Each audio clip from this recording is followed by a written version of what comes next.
Hello everyone, I hope बच्चों आप सब लोग ठीक ठाक हैं। हम लोग कंटिन्यू हैं चैप्टर नंबर 3 पर। और बच्चों आज हम लोग चैप्टर नंबर 3 में स्टडी करेंगे लेक्चर नंबर 6। और आज का बच्चों हमारा टॉपिक है न्यूटन्स लॉज ऑफ मोशन। ये बच्चों जो टॉपिक है हमारी टेक्स्ट बुक में, इसमें हम न्यूटन लॉज जो है इनको स्टडी करते हैं, इनकी जो अंडरस्टैंडिंग है उसको डेवलप करते हैं। और इसमें बच्चों हमारे पास जो एग्जामिनेशन पॉइंट ऑफ व्यू से अगर इसको देखें तो इसमें बच्चों हमारे पास MCQs और शॉर्ट क्वेश्चंस वगैरह इसमें से पूछे जाते हैं। तो इन दी एंड बच्चों ये है कि हमें न्यूटन लॉज जो हैं उनको डिटेल में और उनकी अच्छी अंडरस्टैंडिंग होनी चाहिए। तो आज के इस लेक्चर में हम लोग न्यूटन लॉज जो हैं, 3 लॉज ऑफ मोशन जो हैं न्यूटन के, उसको बच्चों हम लोग डिस्कस करेंगे। और उनको कोशिश करेंगे कि उनकी जो अंडरस्टैंडिंग है वो हमें अच्छी हो और उसकी अंडरस्टैंडिंग हमारी डेवलप हो, ताकि उसमें से हम कोई भी MCQ या शॉर्ट क्वेश्चन को आंसर कर सकें। ऑलराइट बच्चों, तो न्यूटन लॉज ऑफ मोशन जो हैं ये बच्चों न्यूटन के बड़े फेमस लॉज हैं और डिफरेंट जो है वो टेक्स्ट बुक्स में ये मौजूद है इंटर लेवल पे। तो इसमें बच्चों ये है कि न्यूटन लॉज जो है वो न्यूटन ने 1687 में मतलब ये लॉ पब्लिश किए थे। इससे पहले रिसर्च या ऑब्जर्वेशन तो उसकी थी। तो जब इसकी पब्लिकेशन हुई थी तो दैट वो 1687 और उसकी बुक थी प्रिंसिपिया। राइट, इसको भी आप लोग जो है वो एज ए MCQ याद रख सकते हैं। तो 1687 और न्यूटन की जो बुक थी दैट वाज प्रिंसिपिया, इसमें उसने अपने लॉज को पब्लिश किए थे। तो ये जो लॉज थे बच्चों फर्स्ट टाइम 1687 में न्यूटन ने जो पब्लिश किए थे that was in empirical form. Right, और एम्पिरिकल फॉर्म जो है हम ये कह सकते हैं कि ऐसी फॉर्म जिसमें किसी रिज़ल्ट को बनाया जाता है on the basis of experiments, और उसके बाद उस रिज़ल्ट को मैथमेटिकली भी एक्सप्रेस किया जा सकता है। तो न्यूटन लॉज जो है ये एम्पिरिकल लॉज इनको बच्चों हम कहते हैं, और ये एक्सपेरिमेंटली प्रूव्ड हैं और इनकी मैथमेटिकल फॉर्म्स भी मौजूद हैं। और इन लॉज को इस्तेमाल करते हुए या इन लॉज की जो मैथमेटिकल फॉर्म है या मैथमेटिकली इन लॉज को यूज़ करते हुए बहुत सारी प्रॉब्लम्स को सॉल्व कर सकते हैं इन मोशन एंड फोर्स, ये जो हमारा टॉपिक है। तो मोशन में डिफरेंट सिचुएशंस में न्यूटन लॉज को अप्लाई करते हैं और उनको अप्लाई करके प्रॉब्लम्स को सॉल्व करते हैं। तो ये कुछ बेसिक है और इसमें एम्पिरिकल लॉज हैं, ये हम याद रखेंगे, न्यूटन लॉज और एम्पिरिकल लॉज। और इसके बाद जो हम ये याद रखेंगे कि ये जो न्यूटन लॉज हैं, न्यूटन लॉज ऑफ मोशन जो हैं, ये जो तमाम स्पीड्स के लिए नहीं होते, ये भी हम याद रखेंगे। ये न्यूटन लॉज जो हैं ये एडिकेट हैं लो स्पीड्स के लिए, ठीक है।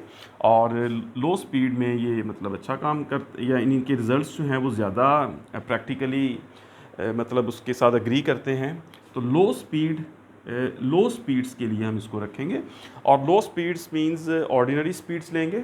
और इसको अगर हम कंपेयर करें लो स्पीड को, तो या ये अगर कोई हमसे पूछे कि न्यूटन लॉस जो है वो कहाँ पे फेल होंगे या कहाँ पे मतलब अप्लाई नहीं होंगे, या लो स्पीड से हट के अगर हम कौन सी स्पीड को डिफ़ाइन करें जिस पर जाके न्यूटन लॉस जो है वो एक्सपेरिमेंटली जो है वो प्रूव्ड रिजल्ट्स पे नहीं आएंगे, तो वो जो स्पीड है that is speed of light. Right, 300,000 kilometres per second. तो लो स्पीड्स जो हैं that are any speeds which is less than speed of light. और उसमें भी जो ये स्पीड ऑफ लाइट जो है ये मतलब एज ए रेफरेंस है, और इसके करीब करीब भी अगर चली जाती है तो तब भी मतलब जितना इसके करीब वैल्यू चली जाती है स्पीड की, उतने जो न्यूटन लॉस हैं उनकी जो वैलिडिटी है वो कम होती जाती है। तो बेहतर है कि इसको हम लो स्पीड जो है इसमें अगर हम लें, ऑर्डिनरी स्पीड्स अगर हम ले लें, ये जो हमारी डेली लाइफ में ऑर्डिनरी स्पीड्स पे ऑब्जेक्ट्स मूव करते हैं, अगर उसके बारे में हम जाएं, उस पर जाएं हम, तो ऑर्डिनरी स्पीड पे न्यूटन लॉस जो है ये बेहतरीन जो है वो रिजल्ट्स देते हैं। और इनकी एप्लीकेशन जो है वो बिल्कुल ट्रू है, उसको यूज़ करते हुए डिफरेंट प्रॉब्लम्स को यूज़ कर सकते हैं। अब जो न्यूटन लॉज हैं ऑर्डिनरी स्पीड्स के लिए होंगे, लेकिन अगर बहुत ज़्यादा स्पीड्स हों, जैसे बच्चों एटॉमिक पार्टिकल्स हैं, इलेक्ट्रॉन जो है वो मूव कर रहा है अराउंड द न्यूक्लियस और उसकी स्पीड जो है वो मिलियन मीटर्स पर सेकंड के करीब है, तो वहाँ पे जाके अगर हम उस इलेक्ट्रॉन की मोशन के ऊपर न्यूटन लॉज को अप्लाई करेंगे तो फिर वहाँ पर न्यूटन लॉज जो है वो सही रिजल्ट्स नहीं आएंगे उससे अगर हम उसकी मोशन को डिस्कस करें, उसकी वेलोसिटी, एक्सेलरेशंस या डिफरेंट चीज़ों को फाइंड करने की कोशिश करें इलेक्ट्रॉन की, तो वो हम सही तरह से कैलकुलेट नहीं कर पाएंगे।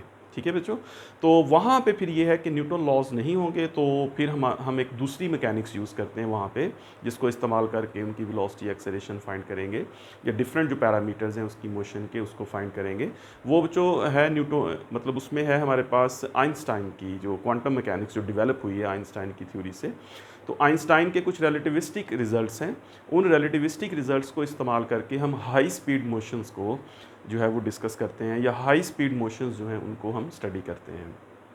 तो बहुत ज़्यादा हाई स्पीड्स हैं, स्पीड ऑफ लाइट के करीब या स्पीड ऑफ लाइट इवन हो जाए या उसके लगभग जाके, या बहुत ज़्यादा स्पीड अगर हो जाए, तो वहाँ पे फिर न्यूटन लॉस जो है वो एप्लीकेबल नहीं होंगे। वहाँ पे फिर आइंस्टाइन की जो रिलेटिविस्टिक मैकेनिक है उसके लॉस को इस्तेमाल करते हुए हम इसको प्रॉब्लम्स को सॉल्व करेंगे। ठीक है बच्चों। तो फिलहाल बच्चों ये है कि हमारे पास इसमें हमारे पास जो पार्ट 1 का एग्ज़ाम है उसमें हमारे पास न्यूटन लॉज ऑफ मोशन जो है उनको हमने अंडरस्टैंड करना है और लो स्पीड्स के लिए उनको अप्लाई करना है। ऑलराइट बच्चों, तो अब हम बारी बारी देखते हैं न्यूटन के जो तीनों लॉज हैं उनको, उनकी स्टेटमेंट्स देखते हैं और उनकी अंडरस्टैंडिंग जो है उसको डेवलप करते हैं। तो सबसे पहले बच्चों हम लोग इसमें देखेंगे Newton's first law of motion. तो इसमें हम हेडिंग बना लेते हैं Newton's first law of motion, इसकी स्टेटमेंट, और उसके बाद उसमें फिर इसको डिस्कस करते हैं। तो न्यूटन के तीनों लॉज में से जो फर्स्ट लॉ है उसमें हम कहते हैं, उसकी स्टेटमेंट अगर हम लिखते हैं तो ये लिखते हैं इस तरह से कि an object maintains its state of rest or of uniform motion unless it is acted upon by some external force। ठीक है बच्चों। तो इसकी स्टेटमेंट, डिफरेंट स्टेटमेंट्स मतलब इसकी हो सकती हैं, या डिफरेंट बुक्स में वर्डिंग डिफरेंट हो सकती है।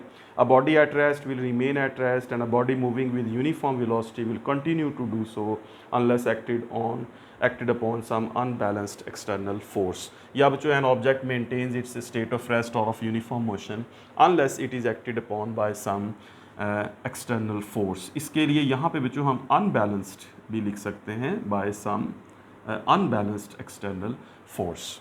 तो इसकी अंडरस्टैंडिंग जो है इसको बच्चों हम बनाते हैं, इसको देखते हैं। तो बच्चों इसके दो पार्ट्स जो है वो हम करते हैं इस फर्स्ट लॉ के, और दोनों पार्ट्स में बच्चों हम ये देखते हैं कि हमारे पास एक ऑब्जेक्ट है, लेट्स से फर्स्ट पार्ट में एक हमारे पास ऑब्जेक्ट है, ये कोई मैस है, और ये बच्चों कोई मैस है m, और ये किसी सरफेस के ऊपर पड़ा है।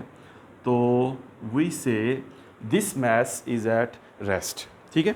अब ये जो बच्चों मैस है ये रेस्ट में है, और रेस्ट में होते हुए इसके ऊपर कुछ फोर्सेस एक्ट कर रही हैं स्टिल। अगर हम देखें इसको तो उसमें बच्चों ये है कि इसका वेट है इस मैस का जो कि डाउनवर्ड डायरेक्शन में एक्ट कर रहा है ड्यू टू ग्रेविटेशनल फोर्स, और फिर एक नॉर्मल रिएक्शन है जो इस सरफेस का है जो अपवर्ड डायरेक्शन में है।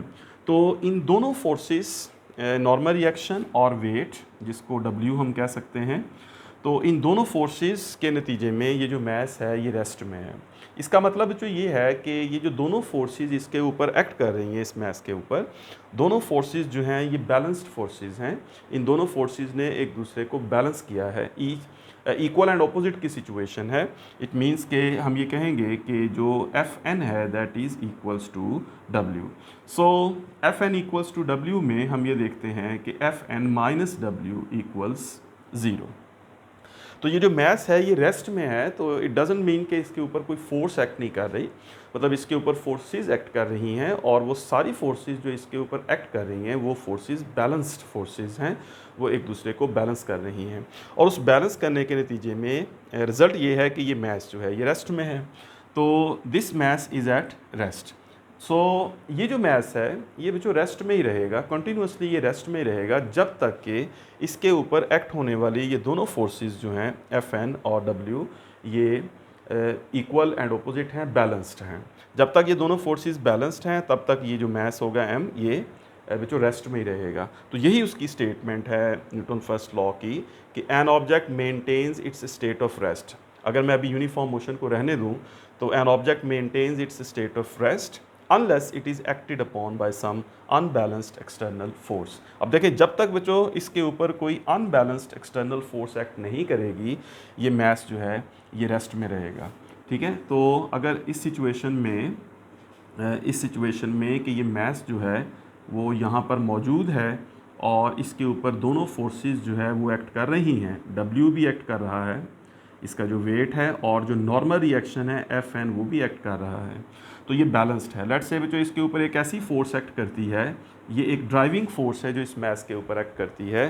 तो ये ड्राइविंग फोर्स जो है वो एक अनबैलेंस्ड फोर्स के तौर पे काम कर सकती है, जो इस मैस को मूव करा सकती है या एक्सेलरेट करवा सकती है। ठीक है, इस मैस को एक्सेलरेट करवा सकती है। तो एफ डी जो है वो अगर अनबैलेंस्ड फोर्स के तौर पे आ जाएगी तो फिर ये मैस जो है वो एक्सेलरेट करना शुरू कर देगा। ठीक है बच्चों, तो जब तक ये फोर्सेस बैलेंस्ड रहेंगी तब तक ये जो मैस होगा ये बच्चों रेस्ट में रहेगा। ठीक है, so an object maintains its state of rest or of uniform motion unless it is acted upon by some external force. ठीक, अब जो देखें इसमें ये है कि दूसरा केस अगर हम लें यहाँ पे, और दूसरा केस जो है जिसमें हम ये कहते हैं कि बॉडी अगर रेस्ट में नहीं है तो फिर वो यूनिफॉर्म मोशन से मूव कर रहा है। तो यूनिफॉर्म मोशन में हम ये कहते हैं बच्चों कि हमारे पास ये कोई ऑब्जेक्ट है, वही मैस है m, और ये जो मैस m था और इसके ऊपर फोर्सेस एक्ट कर रही थी, इसका weight w downward, normal reaction जो है वो अपवर्ड डायरेक्शन में। अब इसके ऊपर बच्चों एक ड्राइविंग फोर्स एक्ट करती है एफ डी, लेट से, या एफ हम कह देते हैं, एफ फोर्स इसके ऊपर एक्ट करती है। ये एफ फोर्स राइट डायरेक्शन में एक्ट करती है और ये मैस मूव होना शुरू हो जाता है। अब जो ये मैस जो है ये फिर एक्सेलरेट करेगा अगर ये फोर्स जो है ये अनबैलेंस्ड फोर्स है। ठीक है, अब याद रखिए मतलब यहाँ पे एक्सेलरेट करना शुरू करेगा। एक्सेलरेट मीन्स कि इसकी वेलोसिटी बढ़ना शुरू हो जाएगी। ठीक है, वेलोसिटी कम ज़्यादा ज़्यादा इस तरह ज़्यादा होना शुरू हो जाएगी। तो उस वक्त फर्स्ट लॉ वहाँ पे फेल हो जाएगा, मीन्स कि वहाँ पे फर्स्ट लॉ की एप्लीकेशन अब नहीं है। इस मैस ने मूव करना है, अगर ये मैस मूव कर रहा है तो फिर ये यूनिफॉर्म मोशन से मूव करेगा। तो यूनिफॉर्म मोशन का मतलब ये है कि बच्चों के इस तरह मूव करे कि इसकी जो वेलोसिटी है वो चेंज नहीं हो। मतलब जब ये फोर्स जो है वो इसके ऊपर एक्ट करेगी तो इस फोर्स के एक्ट करने की वजह से इसकी जो मोशन है वो यूनिफॉर्म मोशन होती है, या यूँ कह लें बच्चों कि इसकी जो वेलोसिटी है मूव करते हुए, इसकी जो वेलोसिटी है वो यूनिफॉर्म रहती है, वो चेंज नहीं होती। तो फिर तो हम कहेंगे ये यूनिफॉर्म मोशन है और स्टिल ये फर्स्ट लॉ में आएगा। और लेट्स से बच्चों कि इसके ऊपर एफ फोर्स लगी और एफ फोर्स की वजह से ये मूव होना शुरू हुआ, तो यहाँ पे इस मैस के ऊपर एक फोर्स लगेगी, उसको हम फ्रिक्शनल फोर्स कहते हैं, विच इज़ एफ कह लें उसको। फिर बच्चों एयर ड्रैग है वो इसके ऊपर एक्ट करेगी इस डायरेक्शन में, उसको एफ डी एम कहते हैं। अब देखें बच्चों फिर से इसके ऊपर कितनी सारी जो है वो डिफरेंट फोर्सेस जो है वो एक्ट हो रही हैं इस मैस के ऊपर। तो इसमें बच्चों देखें 5 फोर्सेस इस वक्त हमें नज़र आ रही हैं, जिसमें वेट है, नॉर्मल रिएक्शन है, ये फोर्स जो इसको पुल कर रही है, और फिर ड्रैग फोर्स है और फोर्स ऑफ फ्रिक्शन है। अब इन पांचों फोर्सेस जो हैं, अगर बच्चों ये पांचों फोर्सेस जो हैं वो एक्ट करें एज ए बैलेंस्ड फोर्सेस, यानी ये जो अपवर्ड है वो डाउनवर्ड के इक्वल हो और ये जो राइटवर्ड है वो लेफ्टवर्ड के इक्वल हो, तो उस केस में ये जो मैस है ये फिर बच्चों मूव करेगा यूनिफॉर्म वेलोसिटी के साथ और फिर एक्सेलरेट नहीं करेगा। ठीक है, मतलब ये है कि एक्सेलरेट या यूनिफॉर्म या नॉन यूनिफॉर्म, चलें इस तरह दो वर्ड रखते हैं, एक यूनिफॉर्म और दूसरा नॉन यूनिफॉर्म। यूनिफॉर्म मोशन करेगा या यूनिफॉर्म वेलोसिटी से मूव करेगा जिस वक्त ये सारी फोर्सेस बैलेंस्ड होंगी, और फिर बच्चों नॉन यूनिफॉर्म हो जाएगा अगर इनमें से कोई भी फोर्स जो है वो अनबैलेंस्ड हो गई, या फोर्सेस का जो सम है वो अनबैलेंस्ड हो गया, रिजल्टेंट जो है वो उनका ज़ीरो नहीं होगा। तो अगर तो बच्चों ये जो एफ एन है वो डब्ल्यू के इक्वल है, और ये जो एफ है वो बच्चों एफ डी और एफ फ्रिक्शनल फोर्स के इक्वल है, तो उस केस में फिर हम ये कहेंगे कि ये सारी फोर्सेस जो है वो एक दूसरे के साथ बैलेंस्ड हैं और ये मैस जो है ये कंटिन्यूसली मूव करता रहेगा विद यूनिफॉर्म वेलोसिटी। ठीक है बच्चों, समझे बात को। तो जब तक ये है कि दोनों केसेस हो सकते हैं कि एक बॉडी जो है वो रेस्ट में है, वो अपनी रेस्ट की जो स्टेट है उसी में रहेगा। कब तक वो रेस्ट में रहेगा? जब तक उसके ऊपर एक्ट होने वाली जो फोर्सेस हैं वो बैलेंस्ड हैं। और अगर कोई बॉडी मूव कर रहा है, मूव होना शुरू हो जाता है, ये जो एफ फोर्स थी उसी मैस के ऊपर जब एफ फोर्स लगी तो ये मूव होना शुरू हुआ, और मूव होने में फ़र्ज़ करें कि इसकी वेलोसिटी बढ़ी, लेकिन जिस वक्त ये ड्रैग फोर्स और फ्रिक्शनल फोर्स उसके ऊपर एक्ट की तो ये फोर्स और ड्रैग और फ्रिक्शनल फोर्स एक दूसरे के साथ बैलेंस्ड हुई, तो उस वक्त इस बॉडी ने नॉन यूनिफॉर्म मोशन ख़त्म की और ये एक यूनिफॉर्म वेलोसिटी के साथ मूव करता रहेगा। तो यूनिफॉर्म वेलोसिटी जो तब होगी जब किसी बॉडी के ऊपर एक्ट होने वाली तमाम फोर्सेस बैलेंस्ड रहेंगी। ठीक है बच्चों। तो बैलेंस्ड फोर्सेस के नतीजे में हमेशा यूनिफॉर्म वेलोसिटी होती है। अगर कोई ऑब्जेक्ट मूव कर रहा है तो उसकी वेलोसिटी यूनिफॉर्म रहेगी, और अगर कोई बॉडी रेस्ट में है तो बैलेंस्ड फोर्सेस के नतीजे में वो हमेशा रेस्ट में रहेगा। तो रेस्ट वाला बॉडी जो है ये बच्चों अपनी इस रेस्ट की स्टेट को कब चेंज करेगा, जब इसके ऊपर एक्ट होने वाली फोर्सेस अनबैलेंस्ड हो जाएंगी। अनबैलेंस्ड मीन्स के कोई फोर्स ज़्यादा हो जाएगी, कोई कम हो जाएगी, या रिजल्टेंट फोर्स कुछ बन जाएगी। और मोशन में अगर ये मास जो है ये मोशन में है, तो मोशन में होते हुए बच्चों इसकी यूनिफॉर्म वेलोसिटी जो है वो तब तक रहेगी जब तक इसके ऊपर एक्ट होने वाली तमाम फोर्सेस जो है वो बैलेंस्ड रहें। Rightward forces equals to leftward forces, upward forces equals downward forces. ये फोर्सेस इक्वल एंड ऑपोजिट रहेंगी तो हम कहेंगे ये फोर्सेस बैलेंस्ड हैं एक दूसरे के साथ, और उस सिचुएशन में ये मास अगर मूव कर रहा है तो ये यूनिफॉर्म वेलोसिटी से मूव करता रहेगा। फिर यूनिफॉर्म वेलोसिटी से बच्चों मूव करते हुए इसकी जो यूनिफॉर्म वेलोसिटी है वो कब यूनिफॉर्म नहीं रहेगी, जब बच्चों इन सारी फोर्सेस में से सारी फोर्सेस जो है इनमें से कोई एक या सारी कोई अनबैलेंस्ड सिचुएशन हो जाएगी जिसमें कोई फोर्स दूसरी फोर्स से ज़्यादा हो जाएगी। जिस केस में बच्चों ये जो F है, ये जो F है जो ड्राइविंग फोर्स जो इसको चला रही है इस मैस को, वो अगर तो बच्चों FD प्लस FF के इक्वल है, फ्रिक्शनल फोर्स और एयर ड्रैग फोर्स के इक्वल है, तो उस केस में तो बच्चों ये मैस जो है ये मूव करता रहेगा यूनिफॉर्म वेलोसिटी से। और एट एनी मोमेंट जिस वक्त हम ये कहें कि ये जो F है वो इन दोनों फोर्सेस से ज़्यादा हो गया, या बच्चों जिस केस में ये जो दोनों फोर्सेस हैं वो इस F से ज़्यादा हो गई, तो उस केस में इस मैस की मोशन जो है वो यूनिफॉर्म नहीं रहेगी, और हम कहेंगे कि the mass is now moving with non uniform velocity, और उस केस में ये जो फोर्सेस हैं वो बैलेंस्ड नहीं रहेगी। So if there are no balanced forces there is no uniform velocity. Uniform velocity होगी या यूनिफॉर्म मोशन उस केस में होगी जब किसी बॉडी के ऊपर एक्ट होने वाली तमाम फोर्सेस एक दूसरे के साथ बैलेंस्ड हैं। ठीक है बच्चों। तो an object maintains its state of rest or of uniform motion unless it is acted upon by some unbalanced external force. जब तक अनबैलेंस्ड एक्सटर्नल फोर्स एक्ट नहीं करती तो बॉडी जो है वो यूनिफॉर्म मोशन के साथ या रेस्ट में अपनी स्टेट को कंटिन्यू रखेगा। ठीक है बच्चों। अब यहाँ पे हम ये कहते हैं कि जो फर्स्ट लॉ ऑफ मोशन है इसको बच्चों हम लोग लॉ ऑफ इनर्शिया भी कहते हैं। ठीक है। तो फिज़िक्स में एक टर्म है जिसको हम यूज़ करते हैं, दैट इज़ कॉल्ड इनर्शिया।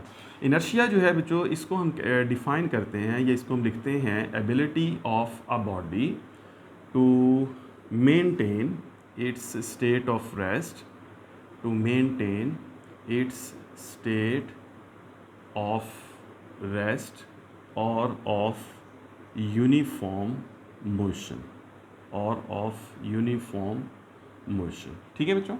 तो इनर्शिया जो है ये बेसिकली किसी बॉडी की एबिलिटी है जिसमें वो अपनी स्टेट ऑफ रेस्ट को या यूनिफॉर्म मोशन को मेंटेन रखता है।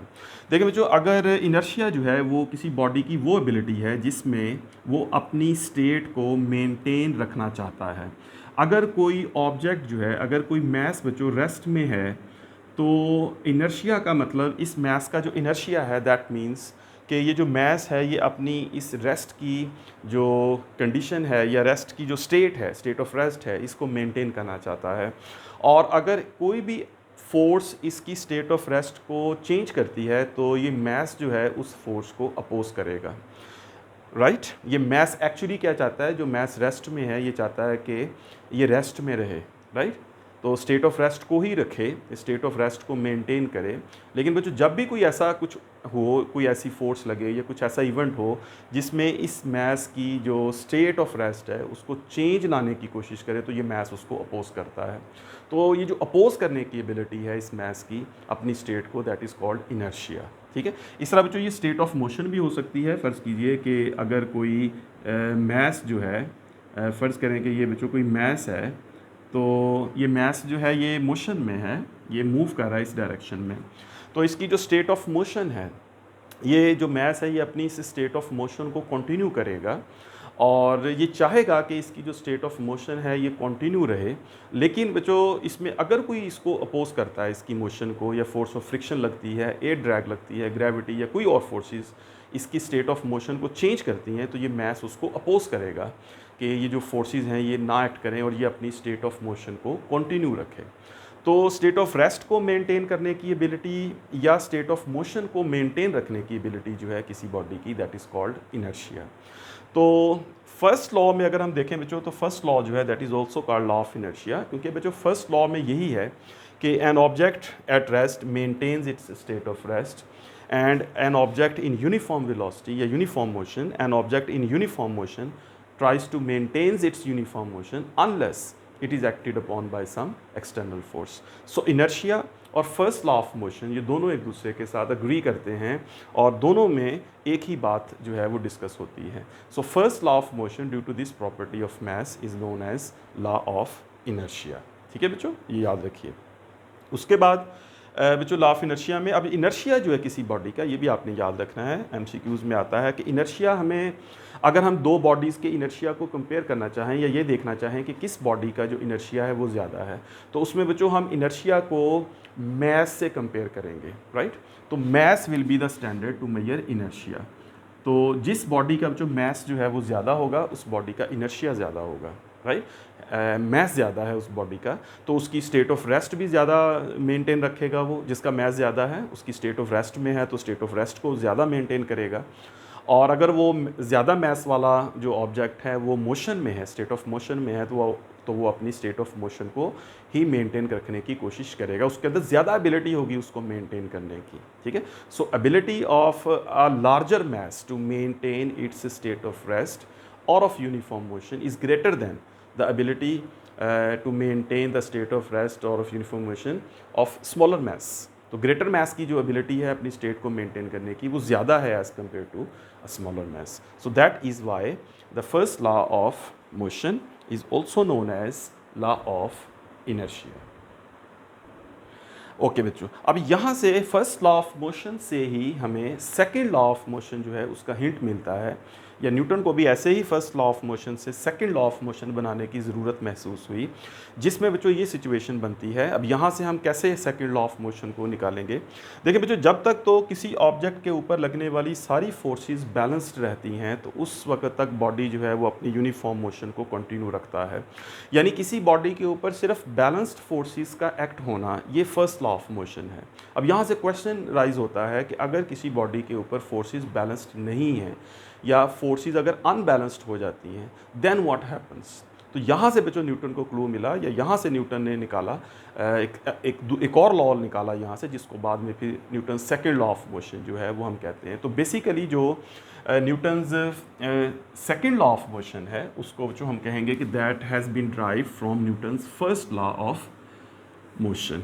ठीक है, तो अगर तो फोर्सेस बैलेंस्ड हैं, ये देखें बच्चों फिर से सेकेंड लॉ अगर मैं कहूँ तो न्यूटन का जो सेकंड लॉ है उसकी जो या उसका जो बनना है, उसकी ओरिजिन जो है, अगर हमारे पास कोई मैस है और बच्चों ये जो मैस है इसके ऊपर जो फोर्सेस हैं वो बैलेंस्ड नहीं रहती और लग तो रही है कुछ फोर्सेस इसके ऊपर, तो इसमें बच्चों ये वेट है और इस डायरेक्शन में जो है ये नॉर्मल रिएक्शन है।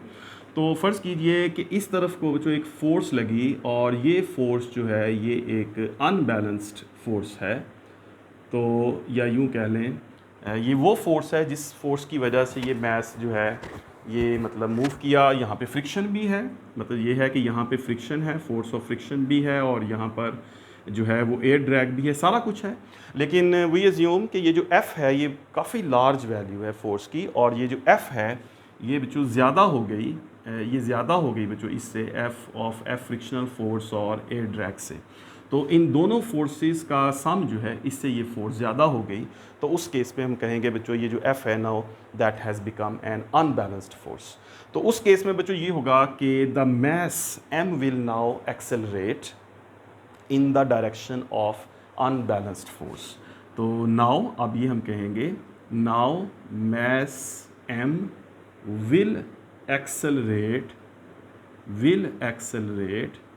in the direction of the mass M will accelerate in the direction of unbalanced force।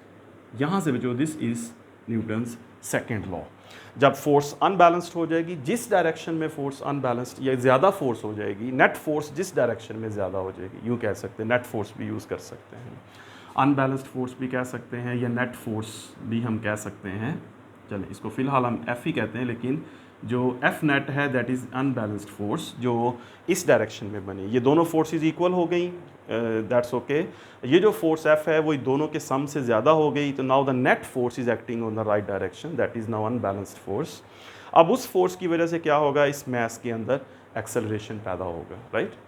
इसी चैप्टर में हम लोगों ने एक्सेलरेशन का जो कॉन्सेप्ट है उसको डिटेल में पढ़ा है कि एक्सेलरेट जो है दैट मीन्स कि अब इस मैस की जो वेलोसिटी है दैट विल कंटिन्यूसली इंक्रीज़, और यहाँ पर इस मैस की वेलोसिटी जो है लेट्स से 5 मीटर्स पर सेकंड, और इस अनबैलेंस्ड फोर्स की वजह से इसकी वेलोसिटी 10 मीटर्स पर सेकंड और पॉसिबली 20 मीटर्स पर सेकंड।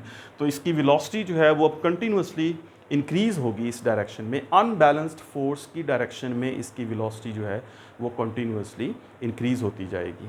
तो हम कहेंगे अनबैलेंस्ड फोर्स की वजह से इस मैस के अंदर एक एक्सेलरेशन जो है ये प्रोड्यूस हुआ। तो उसको जो मैथमेटिकली हम लिखते हैं तो हम कहते हैं कि वो जो अनबैलेंस्ड फोर्स है या जो नेट फोर्स है, now that is equals to M A, right.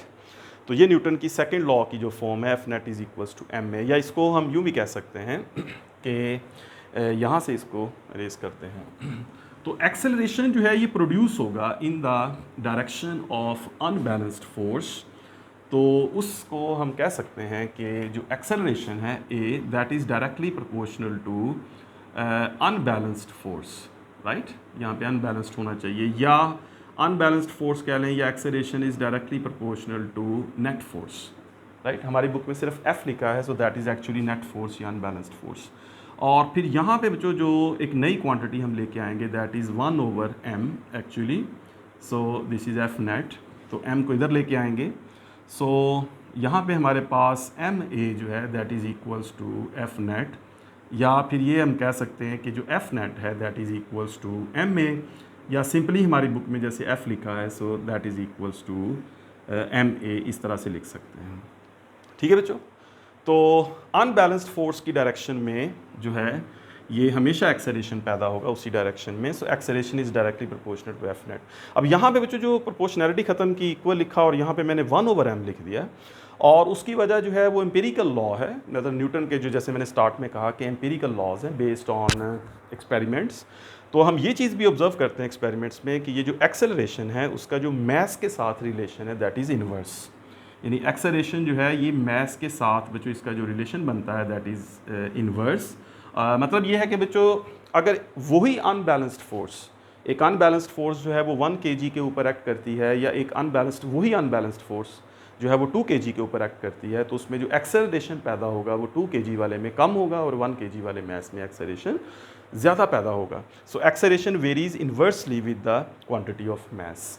तो मैस ज़्यादा होगा तो एक्सेलरेशन कम होगा, और मैस कम होगा तो एक्सेलरेशन ज़्यादा होगा। तो इस चीज़ को चूँकि एम्पिरिकल लॉज हैं तो हम जानते हैं एक्सपेरिमेंट से, तो हम इसको इस तरह लेते हैं कि acceleration is inversely proportional to M. तो इसको लेके जब हम लिखते हैं तो that is F equals to M में, ठीक है बच्चों।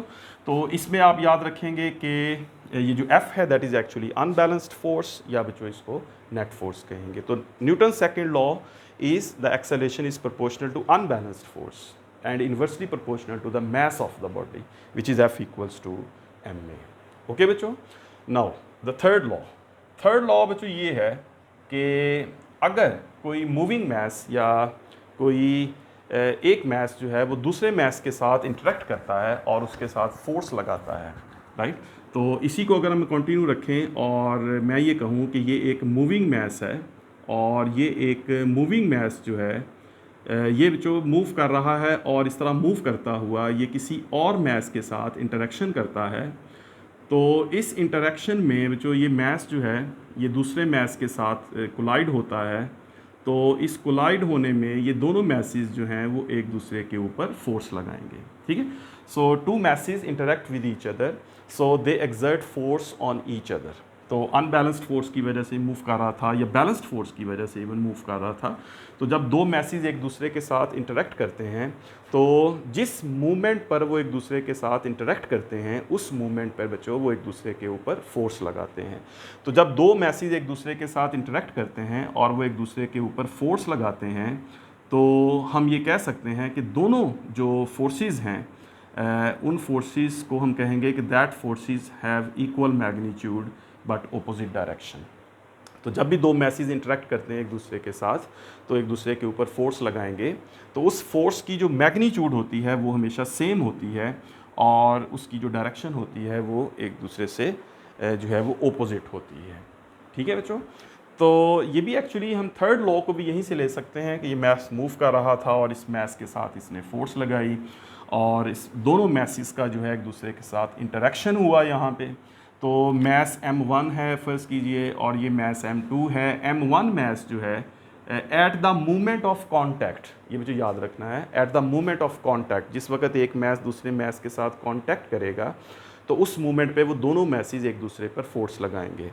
तो उन दोनों फोर्सेस का मैग्नीट्यूड सेम और डायरेक्शन ऑपोजिट होगी। इसमें मुझे हमेशा याद रखें कि एक ही बॉडी के ऊपर फोर्स नहीं लगती।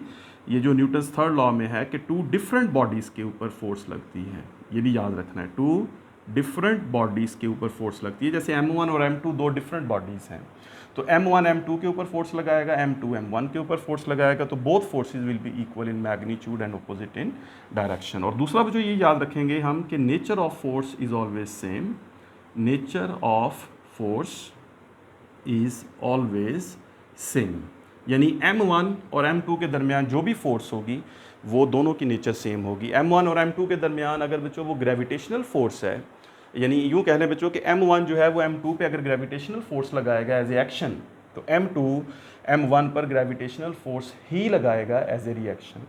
अगर m1 m2 पे लगाएगा electric force as a action, तो m2 m1 पर इलेक्ट्रिक फोर्स ही लगाएगा एज ए रिएक्शन। ठीक है बच्चों, nature of force will be same. तो ये दो पॉइंट्स जो हैं इसमें आपने याद रखने हैं। ऑलराइट बच्चों, so these are 3 laws of motion. इनको आप अच्छी तरह से अंडरस्टैंड करें और सब बच्चों को इनकी जो अंडरस्टैंडिंग है वो बेहतर होनी चाहिए, और फिर आप लोग इसमें से पूछे गए किसी भी MCQ या शॉर्ट क्वेश्चन का आंसर दे सकते हैं। ऑलराइट बच्चों, thank you very much, take care, all the best.